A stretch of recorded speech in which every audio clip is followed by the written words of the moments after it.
Oh, oh, oh, oh, no, no. Oh, oh, oh, oh, oh, oh, no.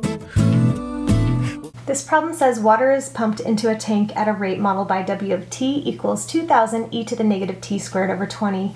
This is measured in liters per hour from 0 to 8. T is measured in hours. Water is removed from the tank at a rate modeled by R of t liters per hour. R is differentiable decreasing from 0 to 8. Selected values of R of t are shown in the table above. At time t equals 0, there are 50,000 liters of water in the tank. It says to use a left Riemann sum with the 4 subintervals indicated by the table to estimate the total amount of water removed from the tank during the 8 hours. And then we want to identify if this is an overestimate or an underestimate of the total amount of water removed, and then give a reason for that answer. Okay, I just made a note. The total amount of water removed is given by the integral from 0 to 8 of R of t dt. To approximate the integral from 0 to 8 of R of t dt, we're going to use a left Riemann sum, and it tells us to use 4 subintervals. If you look at the table, from 0 to 1, you have a change of 1. From 1 to 3, your change is 2. From 3 to 6, your change is 3. And then from 6 to 8, your change is 2. So remember, for a Riemann sum, it's the width of the rectangle times the height of the rectangle. So our width right here with these two data values, the width would be 1, and then your height would be the left side because it's a left endpoint. So at 0, you would look at this height right here. Okay, so I set up the left Riemann sum. Since we're using left endpoints, you'll notice you don't end up using the R of 8 because that would be a right endpoint. And here's your setup. When you simplify, you get 8,050 liters as the total amount of water removed from 0 to 8 hours. To determine whether our answer we just got is an overestimate or an underestimate, I just wanted to look at the function for R. I just tried to draw a really rough sketch of a graph that's decreasing. So if you're using left endpoints, your Riemann sum, if you kind of drew it out, would basically look something similar to this. And you can see these rectangles, if you think of their areas as adding them up, that overall sum is going to be an overestimate to the actual area under the curve of R of t from 0 to 8. Okay, so I wrote this out. This approximation is an overestimate because R is a decreasing function and a left Riemann sum was used. So make sure when you're writing your justification that you state both, that first the function is decreasing and then also that a left Riemann sum was used. This problem says a zoo sponsored a one-day contest to name a new baby elephant.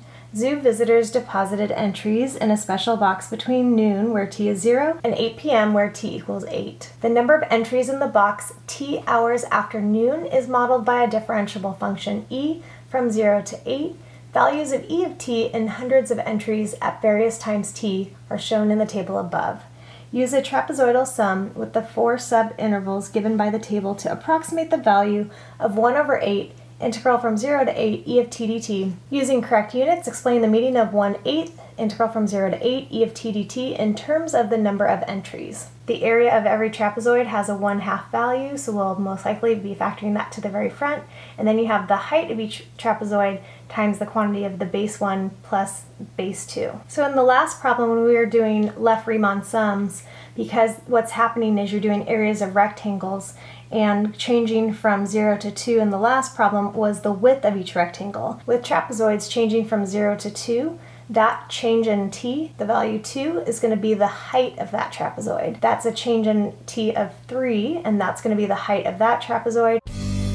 I said I wish that we could stay here, but I fear From 5 to 7, the height is 2, and from 7 to 8, the height is 1. So I wrote out the setup, I dropped the 1/8 down, and then like I said before, since the area of each trapezoid has a 1/2, I just factored the 1/2 to the front. The height of the trapezoid is the change from 0 to 2, so that's why I have this 2 out here, and this represents base 1 plus base 2. So we do the same for the area of the next trapezoid. Going from 2 to 5, you get 3, and then it's times the quantity base 1 plus base 2. So e of 2 plus e of 5. And you can see I continued that. So I took the values from the table and plugged them in for e of 0, e of 2, and so on. Okay, and when you simplify it, you get 10.688. And finally, it said using correct units, explain the meaning of this. So hopefully, when you see that 1/8, and then you see the integral from 0 to 8, you recognize average value function. So here I wrote it out, 1/8 integral from 0 to 8, e of t dt is the average number of hundreds of entries in the box and then you want to specify between noon and 8 p.m. This problem says the figure above shows an above ground swimming pool in the shape of a cylinder with radius 12 feet and height of 4 feet. The pool contains 1,000 cubic feet of water at time t equals 0. During the time interval from 0 to 12 hours, water is pumped into the pool at the rate p of t cubic feet per hour. The table above gives the values of p of t for selected values of t. During the time interval, water is leaking from the pool at a rate of r of t cubic feet per hour. R is given as 25e to the negative 0.05 t. Use a midpoint Riemann sum with 3 subintervals of equal length to approximate the total amount of water that was pumped into the pool during the time interval from 0 to 12 hours. Show the computations that lead to your answer. When you're doing a midpoint Riemann sum, just make sure you note how many subintervals they want you to use and also during which time interval. So this one specifies from 0 to 12, which is the entire table. Make sure when you're doing a midpoint Riemann sum that you always note the number of subintervals and also the total interval over which they want you to calculate this on. So this problem is specifying from 0 to 12, which is the entire table of values. So you can see here, if you go from 0 to 4 as the width of the rectangle, your midpoint perfectly occurs right at 2. When you go from 4 to 8, your midpoint occurs at 6, and then 8 to 12, your midpoint occurs at 10. I fear our time has come. We can ride out in the darkness. So I just made a note, the total amount of water that was pumped into the pool is given by the integral from 0 to 12, p of t dt. Okay, so I set up our midpoint Riemann sum with 3 subintervals from 0 to 12. So you're going 0 to 4, and then you multiply that by the midpoint, which would occur at 2. So you have p of 2, and then we keep going from 4 to 8 is a width of 4, and then you have p of 6, and then 4, and then p of 12. I want to note that since the width of every rectangle in this problem is 4, I factored the 4 out, so now you just have the heights of each rectangle, so p of 2, p of 6, and p of 10. So it might be a little more common to see the setup like this, since these rectangles do have the equal width of 4. Make sure that the width is in fact the same for every rectangle before you factor it out. So I've seen people make that mistake that the width isn't the same and they still factor out a number, so it throws off the answer. And when you get the values from the table and work this down, you get 660 cubic feet. Chasing the rising sun. We gotta pack our bags this instant. We're heading southbound to the next town. And if we arrive there so safely